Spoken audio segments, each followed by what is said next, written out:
So today we're going to basically cover 3 topics.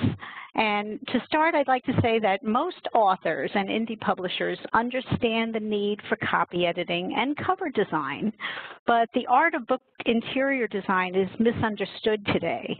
And in some quarters, it has actually been abandoned and entirely forgotten, and sometimes with the help of people who should know better.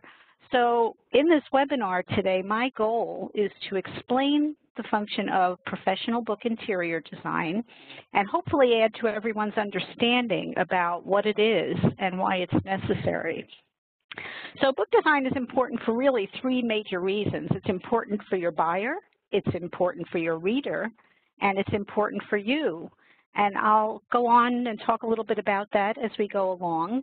I do welcome your questions, and I'll be happy to pause at any time if I need to clarify something, so please do feel free to speak up. So what is, let me catch my mouse here, what am I doing? Okay, there we go. Okay, so what does interior design do for your buyer? Hopefully it makes them say to themselves, wow, this book looks like a good book. I want to learn more about it. I've never seen anything quite like this before. Your beautiful interior design should say, stop and read me.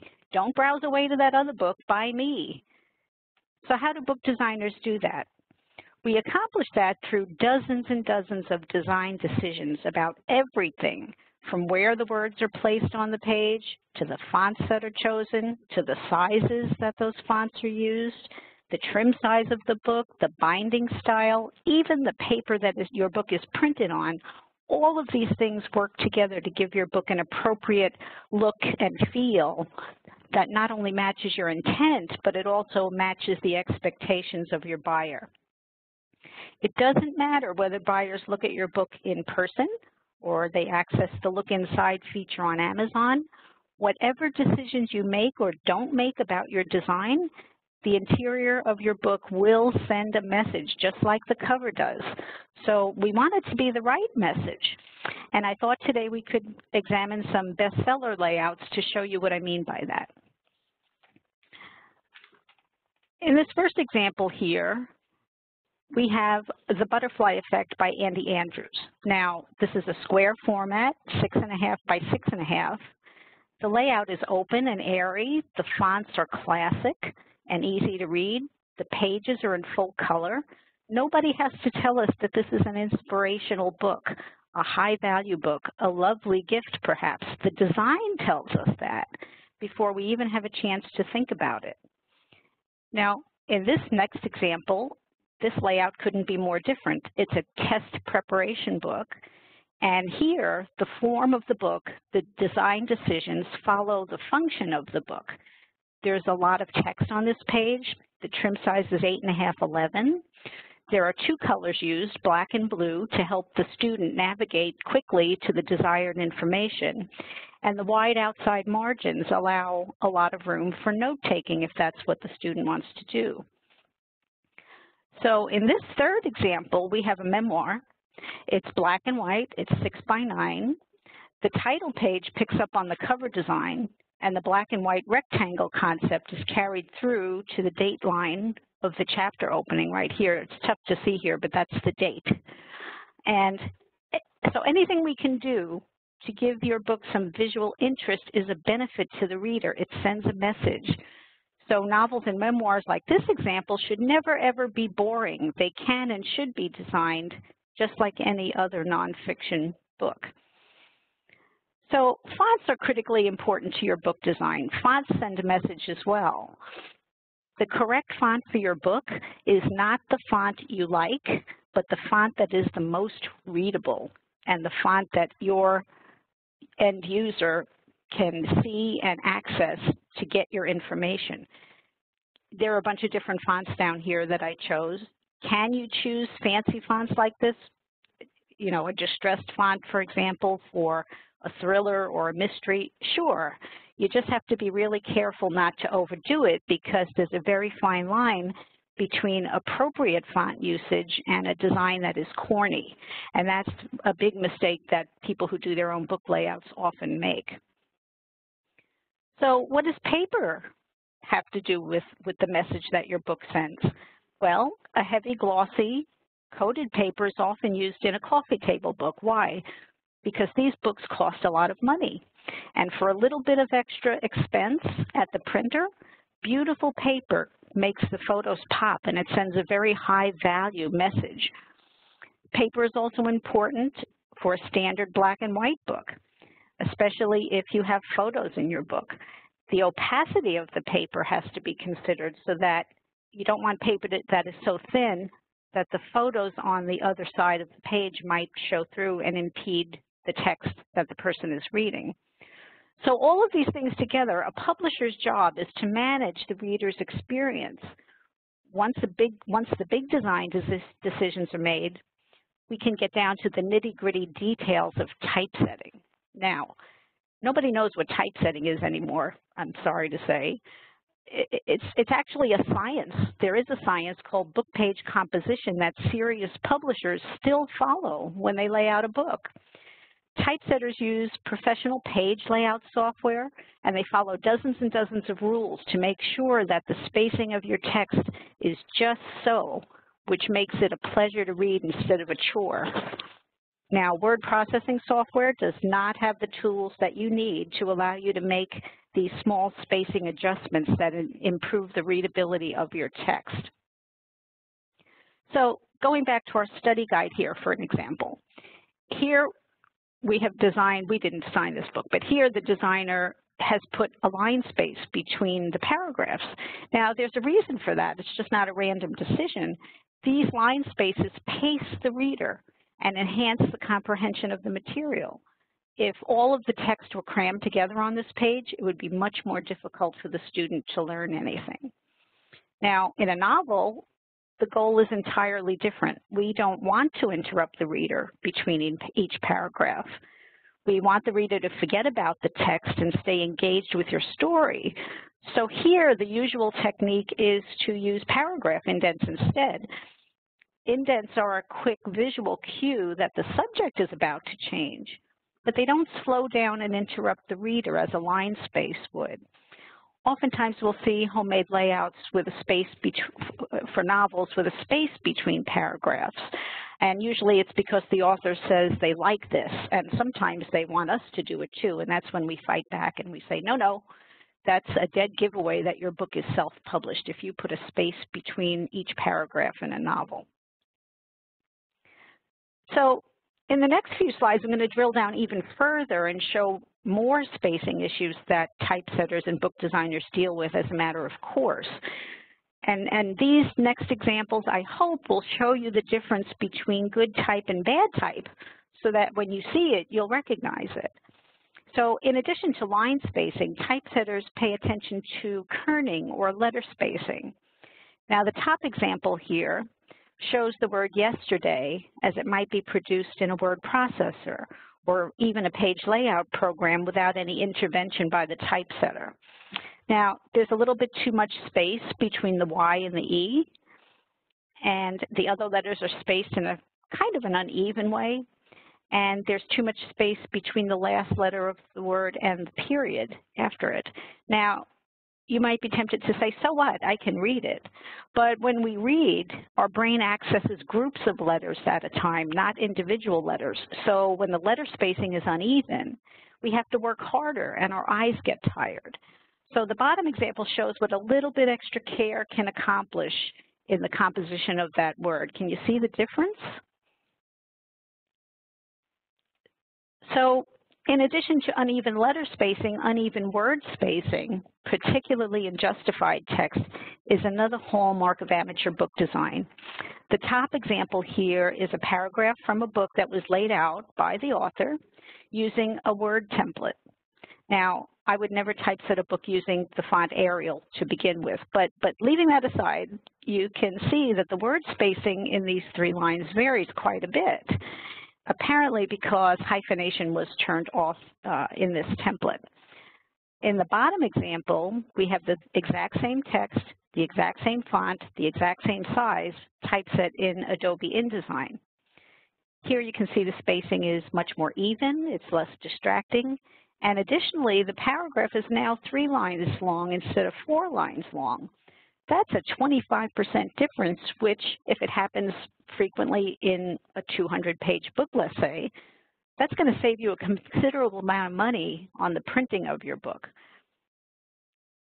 Now, another problem that turns up in typesetting, and something that typesetters routinely fix, is called rivers of white. This is fake text, of course, just to demonstrate the problem, but sometimes word spaces in a paragraph align themselves in an unfortunate way, making a river of white here. And so a good typesetter will look for this as they typeset your book, and will spot this and will adjust the spacing to get rid of distractions like this. So what makes a book look like a book? The short answer is that it's the book block, and what that means is that the text begins and ends at the same spot on every page. Now, this looks easy, but here's where we run into even more book composition rules when the text in your book doesn't cooperate. In book design, we have to avoid 2 things, basically, called widows and orphans. Now, that doesn't mean we're heartless people. It just means that we don't want to distract the reader. In the top example here, on the left, a widow is the first line of a paragraph that falls at the bottom of a page. And in the bottom example here, an orphan is the last line of a paragraph that happens to fall at the top of the page. Now, remember, we remember these definitions by saying a widow is left behind and an orphan goes on alone. Now, this happens all the time when we're laying out a book. Remember, we have to deal with that pesky book block which we've set up. So what do we do when the first line of a paragraph falls at the bottom of a page, or the last line of a paragraph falls at the top of the page? What we have to do as typesetters is go back and forth and adjust other paragraphs in that chapter until we can correct this problem. We may add a line or delete a line from another paragraph by adjusting the spacing in minor ways to make the text fall where it's supposed to on this page. So this is where all the time goes in book design. Sometimes people will say, well, why do you charge me so much per page to design your book? And that's because we're not just doing that page in 15 seconds. We're doing that page, and we're doing all the pages before and after to make that book block fall into place like it should. So to begin to wrap this, okay, here's another issue to avoid in book design, and that is called ladders. Ladders are, in essence, too many hyphens in a row, like you see here. Remember, before we solved the spacing problem with a hyphen? Well, that sounds easy enough. Well, too many hyphens in a row are a distraction to the reader as well, and that's something that we want to avoid. So there are a host of book design rules surrounding hyphens, and all of them are broken in this newspaper column example. So we have here hyphenation after 2 letters, which is really bad because that makes it really hard for the reader to guess what the word might be. We have hyphenation of a proper noun. We have 4 hyphens in a row. And if you're beginning to understand now why typesetters get gray hair, these are just a few of the rules we follow, but I'm going to leave it at that because I don't want to put you to sleep. So to begin to wrap this up, I'd like to show 2 before and after examples of books that were designed by authors and then redesigned by a book designer. In this chapter opener on the left, the author purchased InDesign, but his table here takes up almost the whole page. Now, his book was filled with tables, so here again, the page count would have been enormous if he finished the book using this sort of a format. In the redesign at the right, the table was reset in a more efficient condensed font, and it was given some visual interest with the gray screens. And the trim size was also changed to allow the tables to take up less space. So in this layout, the author is going to pay to print far fewer pages than he would have paid using his own design. Now, in this example here, on the left is a title page that was designed by the author, again using InDesign. But as you can see, the composition is somewhat lacking. The author did what he thought was fine, But on the right, this title page has now been redesigned, and the cover graphic was incorporated, and the fonts from the cover were used instead, so that the first page of the book, when people are just beginning to pick up that book to read, the first page is now as visually interesting as the cover. There isn't a letdown when they open the book.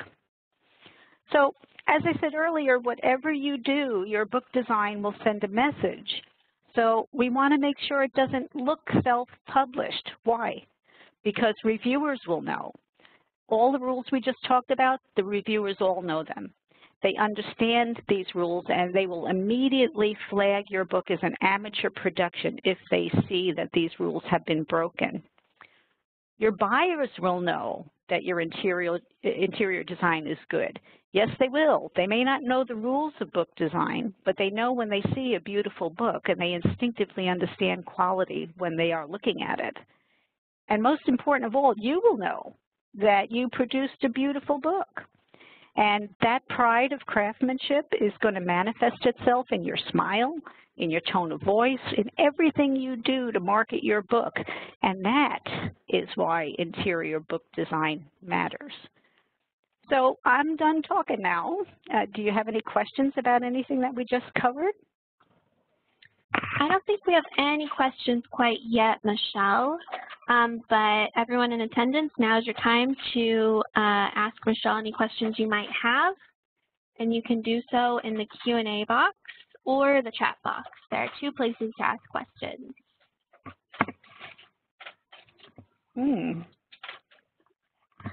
So Lori just asked, what font do you use in books? Oh, well, that depends on the book. If you're talking about a novel, there are some classic fonts that we use over and over again, such as Adobe Garamond Pro or Palatino or sometimes Kazan. I happen to like Sabon, S-A-B-O-N. It's a very efficient font that gets a lot of words on the line, and yet it's still very readable. So usually a serif font for any kind of text that is continuous reading. And then sometimes we'll go to sans serif fonts for pull quotes or something else, just to have a little bit of contrast so that the reader knows that, okay, this is a quote, this is different from the main body of the text. It all depends. Every book is different, and we let the content of the manuscript dictate the design to a certain extent. And Karen just asked, how do you communicate with a designer when the ultimate cost of production is a concern?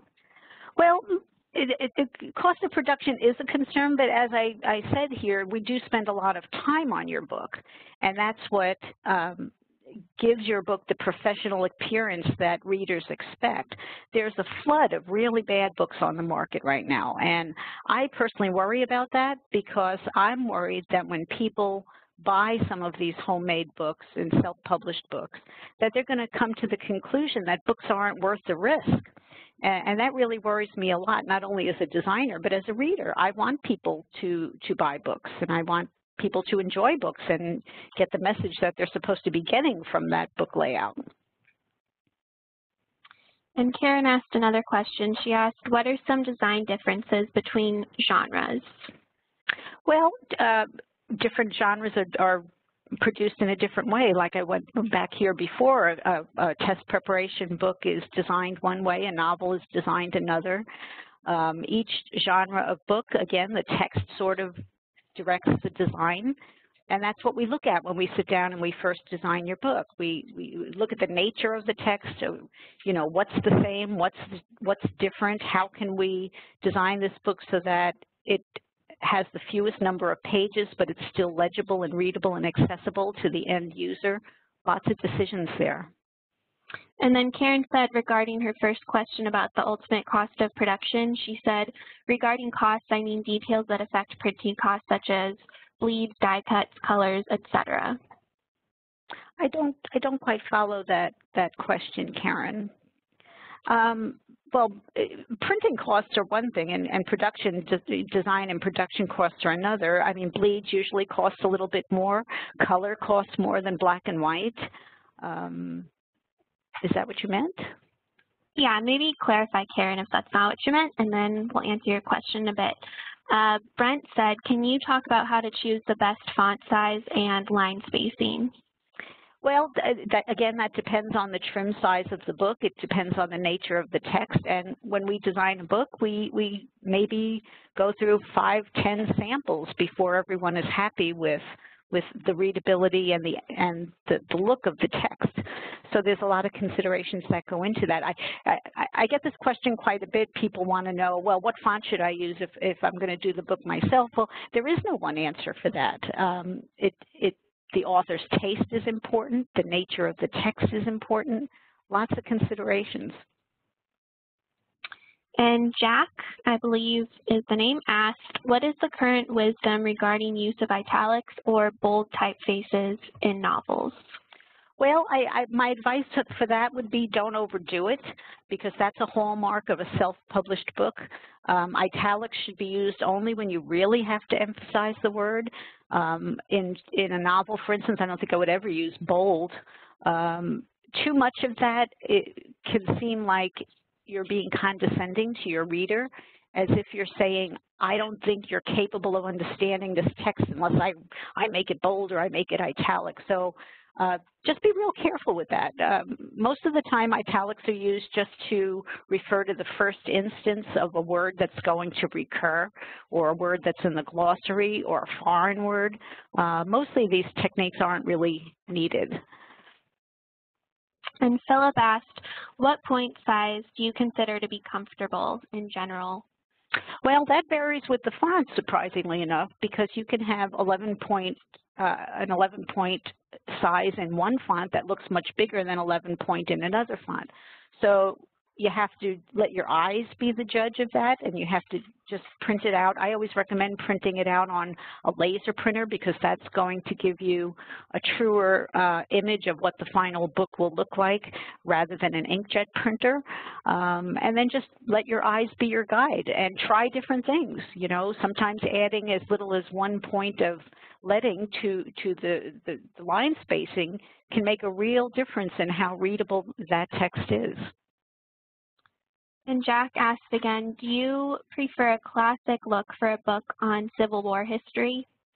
Yes, I would definitely go in that direction for any kind of a historical book, especially with the chapter openers, the design of the chapter openers. You want to set a mood for the reader with the design.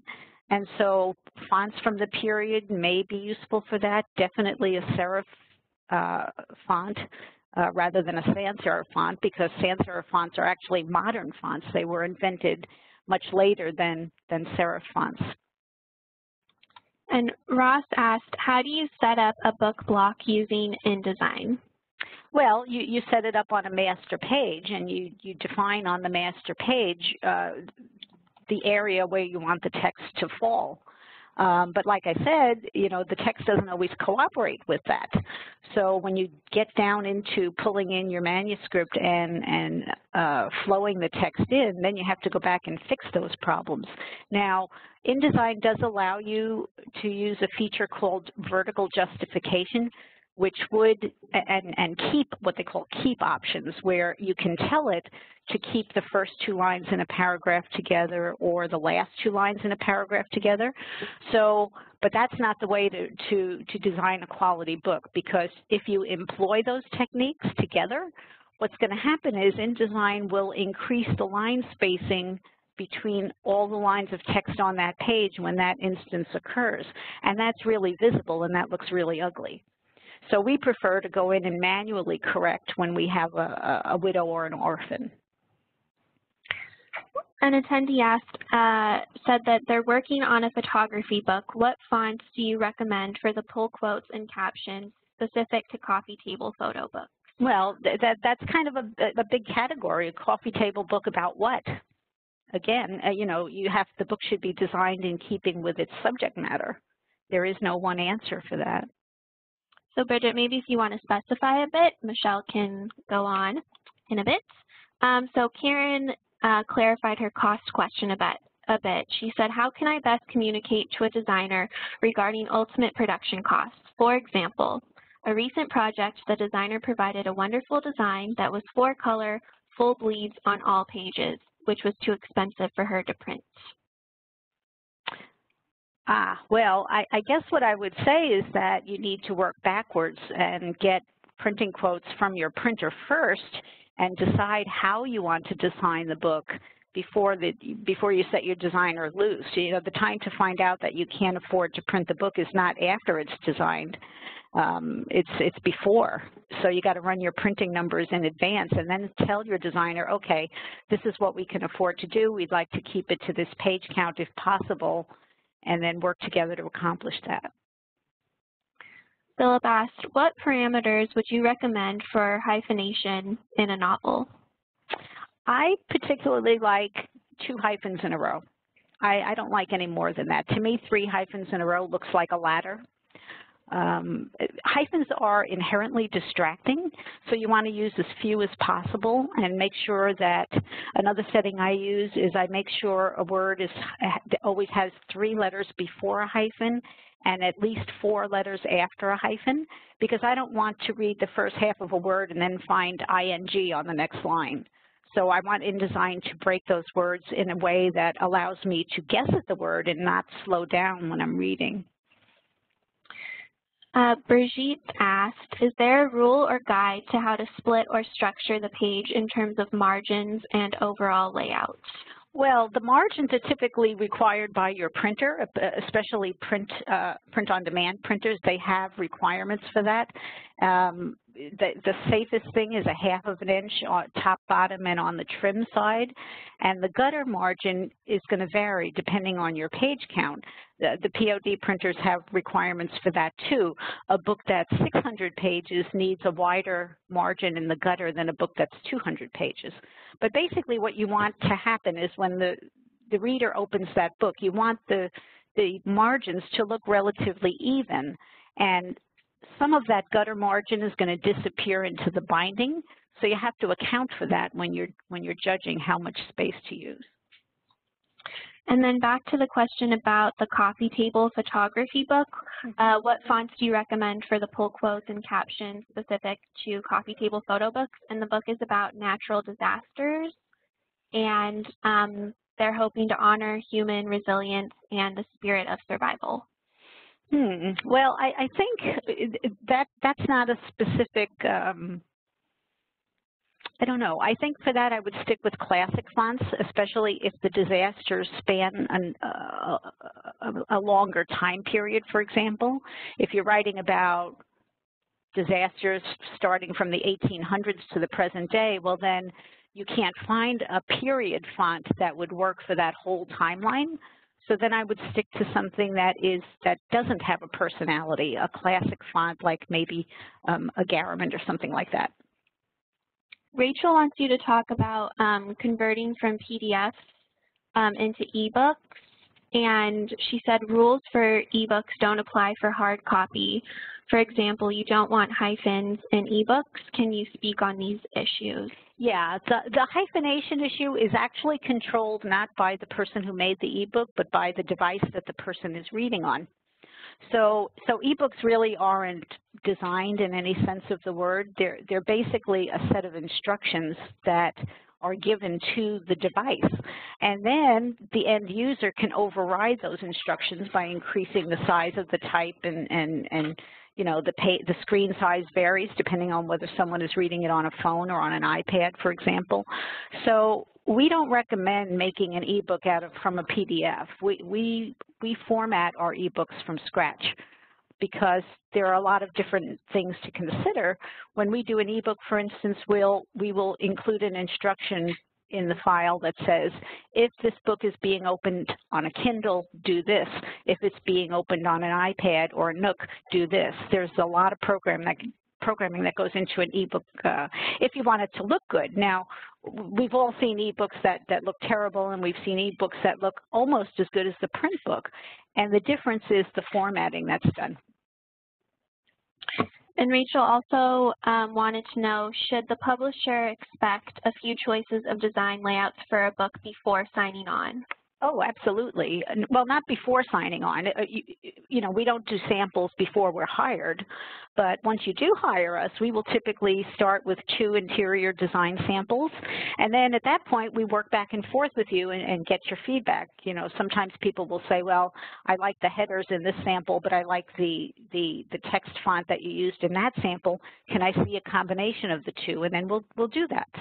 And we work back and forth until all of the design decisions have been hammered out at the sample stage, because nobody wants to typeset 200 or 300 pages and then find out that the font isn't the right size. So we do all the hard work at the sample stage. Karen wants to know, are there guidelines for the proportions of spacing above or below a heading?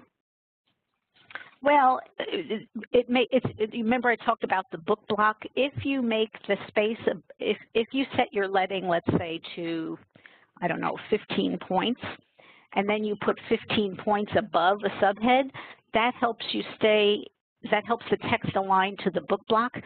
Every space in your book layout should be a multiple of the primary leading that you're using between the lines.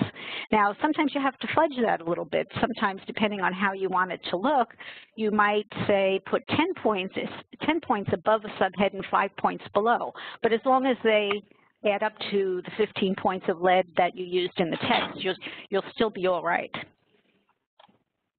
And Leah wants to know, if designing a small book, 25 to 35 pages, is it wise to include full page, full color images, or better to keep them smaller? This is for a parenting quick reference book. That's really an editorial decision. I mean, the main problem I would have with a 25-page book is that it's going to be tough for you to sell it for any kind of a decent retail price, because to the buyer, that's going to look like a booklet, and they're not going to be willing to pay much for that. All right. So it looks like those are all the questions we have now, but I actually have a question, Michelle. Mm-hmm.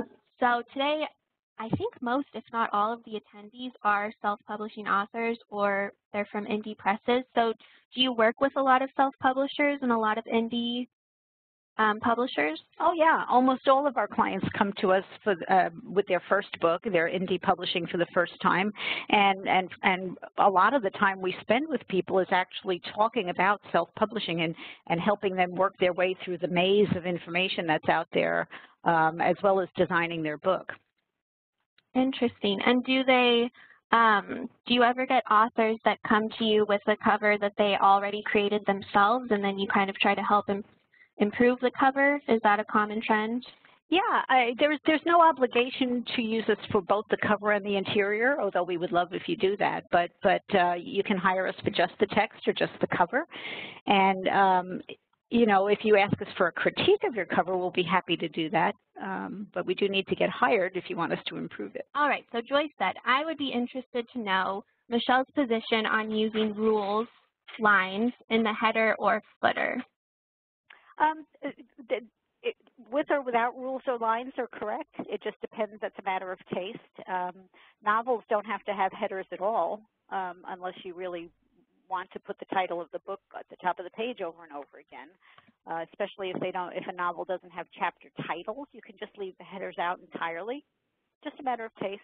And those are the options that you and your designer can work through as you see different ways of doing that and decide what you like the best. Cool. Karen wants to know, can you talk a bit about page proportions, things like text blocks versus margins, the placement of running heads and footers, and page numbers, also the use of multiple columns? Well, let's go backwards from your question. Multiple columns could be used when you have a very large trim size, like 8.5, 11. In that test preparation book example I showed you, in that instance, the designer decided to use one column of text, but make a very wide outside margin for note-taking. Sometimes people will have an 8.5, 11 book, for instance, and they'll want to have 2 columns of text. I would say that works for nonfiction titles for sure, depending on the subject matter. It can also create problems in layout because now you have the issue of having to make both columns balance out as well as just one book block. So it just all depends on the nature of your book. Now, as far as margins go, the printer's requirements usually specify the minimum margins. It doesn't mean you can't make them bigger if you want to. You can put the page numbers at the top of the page or at the bottom of the page. Sometimes on a large size page layout, you can put the page numbers on the side of the page at the trim size, at the trim side. So these are all design decisions that you and your designer can work out together. Thanks. And Rachel, you asked if Michelle could re-answer the questions on costs. And we've gotten quite a few cost questions. So if you could be a little more specific, I'm sure she'll be happy to address a specific cost question you might have. Johnny asked, how do you use justified and left justified text to manage uneven word placement? How do I use justified and not justified text? I don't follow. I'm sorry. Justified and left justified. I don't know if that helps clarify. Well, I don't understand. I'm sorry. No? Okay. Johnny, would you mind rewording your question so we can better understand? Thank you. And then Rachel, if you want to ask your cost question, we would be more than happy to answer that. Michelle, since you're offering the 5% discount, what are some of the services that the attendees today could partake in? Oh, they can get 5% off on any service that they want to order, and we have all of our services and pricing fully described at 1106design.com. I'm a believer in giving this information up front and not making people ask for it and wait for it. So if you go to our website, you'll find out everything you need to know. Awesome. And so you guys do cover design, you do interior design. You said something about you do critiques of covers? Yeah, if anybody wants a cover critique, I'll be happy to do that for you, just because it's fun to do. We offer 4 different levels of cover design to meet most everyone's budget, and we offer editorial services as well, copy editing, substantive editing. We can also help with writing your book cover text, your back cover text. We can help write your title. If your book is nonfiction with a lot of details in it, we also offer indexing. And of course, we offer ebook formatting. Awesome. A plethora of options. And we also offer author websites if you need a website. Very cool. That's a lot of services. Philip said that he has heard one book designer say that the first paragraph of a chapter or subchapter should not be indented as it is more professional. What is your opinion on this? Well, I get in trouble for this because we always learned that the first paragraph after a subhead or the first paragraph of a section after a line break, for example, when you have a scene change, the first paragraph doesn't need an indent because we don't need to make the reader pause there. They can see clearly from the surrounding layout that this is a new event, so to speak. With some authors, when we take that indent out, they want us to put it back in. So it's really not necessary because the purpose of an indent is to create a pause. And Johnny asked, do you have suggestions for when to use fully justified text, even edges right and left, and ragged right or left justified? Well, in almost all books, I would recommend justified text because, again, it's that book block that makes a book look like a book and not like a word processed document. There are times when, if you're typesetting text in a narrow column, for example, then you might want to go to ragged right text without hyphens because you don't want to have too many hyphens and you don't want to distract the reader with unsightly word spaces if you try to justify text on a very narrow measure. Brent said, this is more of an overall design question than an interior design question, but is there a standard book size for a novel? Many seem to be 5.25 by 8. Well, I recommend that people go to the print-on-demand printers and look at their standard sizes and just think about that a little bit. The standard sizes are 5.5, 8.5, and 6 by 9, but recently in the marketplace, people have been choosing smaller sizes, more like 5 by 8 or 5 1/4 by 8. The reason I tell people to go to the POD printers websites first is that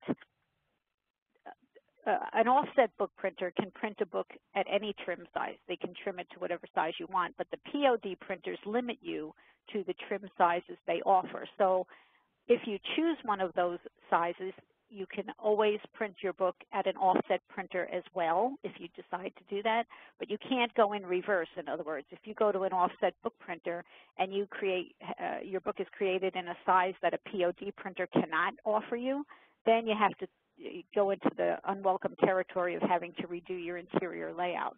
So it's just easier to pick one of the standard sizes at the POD printing places. All right, so we have a few more minutes, guys. If you have any other questions for Michelle, I don't see an, okay, so it looks like Rachel asked a question. What do you think about including an index in an ebook as it doesn't have any page numbers that it can reference? Well, yeah, that's problematic because for that very reason. Some people include the index as it was in the print book, even with the page numbers intact, but there's no pages in an ebook. So some people want to make anchors from the index back to the location in the ebook. That's a really labor-intensive thing to ask the ebook designer to do. I recommend leaving it out because people, if you're reading an ebook, you can search for any word you want at any time, and it'll take you right there. So in that sense, an index is sort of made unnecessary in the ebook world. Amy asked, in a novel, is there a standard way to format a flashback, or how do you decide that format?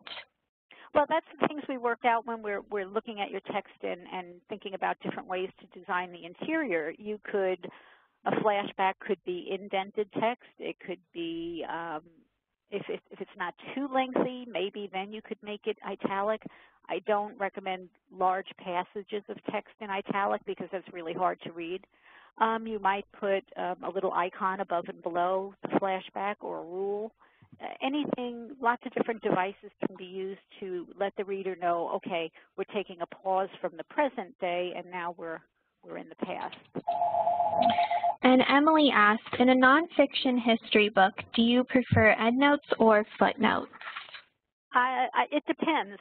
As a reader now, I don't mind footnotes if they're explaining something in the text that helps me to understand the text right away, okay?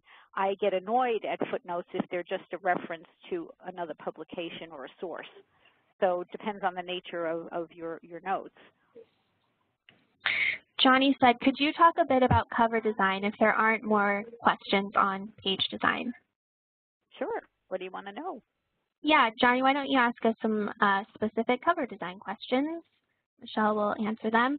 And we do have a few other page design questions. Karen said, what are some of the design issues that give a book its feel, such as formal versus informal, serious versus funny, etc.? Well, that's where the font would play a very large role.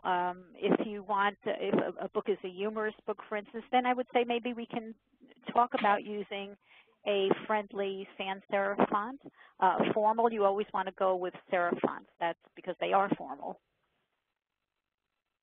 And Philip said, what size would you recommend for a pocketbook, something that can be easily carried around? I'm looking at 7 by 4 at the moment. Again, I would stick with the trim sizes that are available at the POD printers. Let me dig in my notes here and see if I can grab the chart with the trim sizes. Okay, the smallest trim size that's available at most POD printers is 5 by 8, which is kind of handy to hold in your hand. Jack has okay, so here are the cover design questions, Michelle. How would you handle an author who brings you a beautiful painting he created for the cover that allows no room for graphic design or type?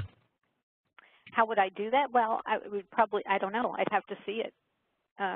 Probably I would use the picture and put the title above, reduce the size of the painting, put the title above and the author name below. It's tough to answer without seeing what you've got. And Johnny said, what rules do you have for covers? How big should the title be? What about the subtitle? Colors or design elements that work well to attract someone to pick up the book? Oh, I'd like to tell you there are rules, but that's the experimentation part of book design. We just, the length of the title sometimes determines how large it can be, especially if there's a great big long word in the title. The nature of the book it helps to answer that question. For example, a book of poetry might be designed in a more literary style, and the title might be set very small and stacked off to the side. It just really depends. And Michelle, this is actually Michelle's second webinar with us, and her first webinar was called Anatomy of a Book Cover. So I recommend checking that out if any of you here have not checked it out yet. I know I recognize some of you from that webinar as well, but I'll be sure to send that to you, Johnny. All right, it looks like we have one other question. In what computer format do you like to receive manuscripts that you are going to do the design for? Microsoft Word is the standard. We can always work with a Word file if you're not using Word to create your manuscript. If you can save it in the format RTF, rich text format, that also works because that will retain your italics and any other minor formatting that you might have incorporated into the text. Philip asked, do you have any guidelines for what should go on the rear cover? Well, the rear cover is your sales pitch, okay? So you want to use every square inch of the back cover to give the buyer a reason to buy your book. You shouldn't repeat the title on the back cover. It's just a waste of space. I recommend starting the back cover text with a catchy headline if you can. Why make the reader of the back cover wade into the text to find out why they should buy the book? Tell them right up front. And sometimes the back cover text can end with a call to action, not so much with a novel maybe, but especially with a nonfiction book, you want to tell the reader why they need your book, what problem is it going to solve for them, why should they decide to spend money right now and not delay. All right. So if you guys have any last questions, now it's time to ask them. And Michelle, do you mind going to the slide that has our contact info? Sure. Thanks. So just to remind you guys today, the webinar is being recorded and you will all receive a downloadable copy by the end of the week. If you have any questions, you can email myself, Molly at ibpaonline.org, and you are more than welcome to email Michelle with any questions as well and to ask her about the 5% discount she's offering everyone today. Yep, and I'm also offering, for anyone who would care to download it, a free copy of my book, Published Like the Pros, A Brief Guide to Quality Self-Publishing, and you can download that at 1106design.com. Excellent. Well, thank you very much, Michelle. This was great, and thank you to everyone who tuned in today. Thank you, Molly. Thank you, everyone. I appreciate if you're the shy type and you don't like to ask questions in public, just send me an email, and I'll be happy to talk with you. Yep. And I will be emailing you guys your copy of today's webinar by the end of the week, so be on the lookout for that. Thanks again, Michelle. Thank you, everybody. Bye-bye.